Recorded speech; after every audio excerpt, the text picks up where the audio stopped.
So this week I'm making the pumpkin olive oil cake from Snacking Cakes, which looks to be a really simple, kind of easy cookbook. So full of those kind of almost instant baking recipes, which if you've been following me for a while, you know is my favourite. So first up, it's light brown sugar into a bowl, and then you whisk together with eggs for about a minute, and I did this in a stand mixer just to make it a bit easier.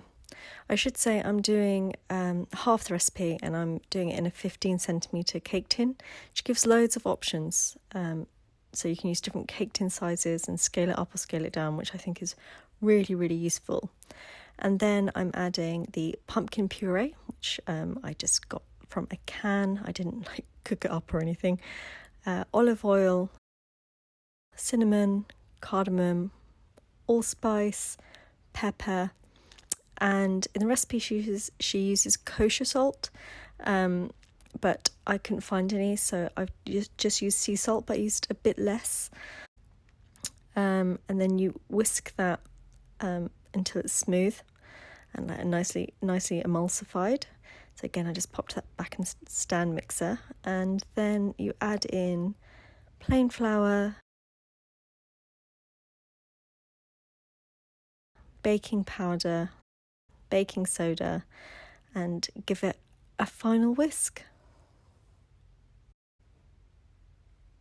And then I've got my lined pan here, and you just pour the batter straight in,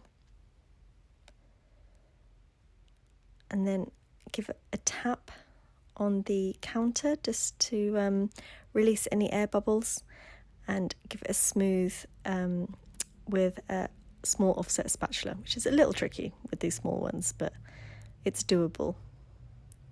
And then at this point, if you wanted, you could just put pumpkin seeds on top if you're not going to do the glaze, but I wanted to do a glaze, so I left it bare. And it goes into the oven. I did a 160 degree fan oven. The recipe, it was 350 degrees Fahrenheit. For it's 25 to 35 minutes. I think mine took 30 minutes. And then here it is coming out the oven, and all golden until there was no crumbs attached to the cake skewer. And next up I'm doing the icing, which is icing sugar.